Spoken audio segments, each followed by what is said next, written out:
Question number 6 is the coordinates of the point which is equidistant from the vertices O 0 0, A 2x 0 and B 0 to y of the triangle OAB. 6 question हमारे पास triangle दी हुई है, कोई भी ऐसे दी हुई है वो कोऑर्डिनेट एक्सिस पे।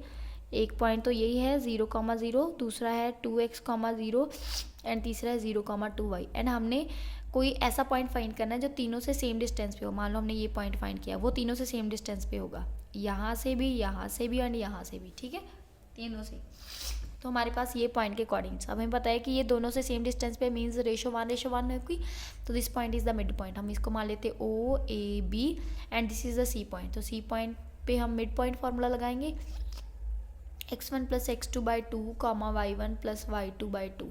तो सी x1 इज ये x1 y1 है, ये x2 y2 है। तो हमारे पास आ गया 0 + 2x/2, 2y + 0/2। तो हमारे पास c की वैल्यू आ गई 2x/2, 2y/2, 2 कट। तो हमारे पास c की वैल्यू आ गई x, y and this is the coordinates of the mid point, ठीक है, that is equal distance from the 3 points O, A and B, ठीक है। 7th question, a circle drawn with the origin at the center and passing through the point 13/2, the point which doesn't lie in the interior of the circle। हमें पता है कि कोई circle दिया हुआ है हमारे पास, ठीक है, ये उसका डायमीटर होगा एंड उन्होंने दिया हुआ है कि उसका सेंटर जो है वो 13/2,0 से पास हो रहा है।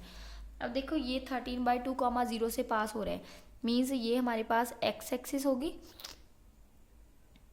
तो ये वाली वैल्यू होगी, मीन्स ये 6.5 की डिस्टेंस पर होगा, 6.5 रेडियस है तो ऐसे कवर होगा, मीन्स यहाँ तक आपका 13 कवर हो जाएगा, है ना, यहाँ तक 16.5 कवर हुआ है तो रेडियस है ना, तो यहाँ तक 13 कवर हो जाएगा।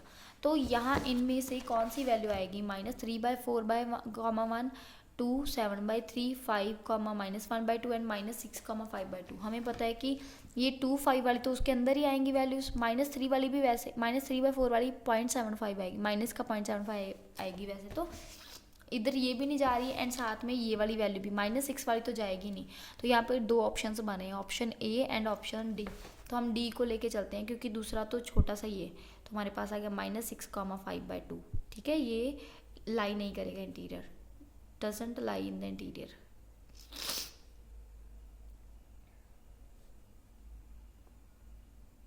ठीक है, and now 8th question is if the distance between the points 4P and 1 0 is 5,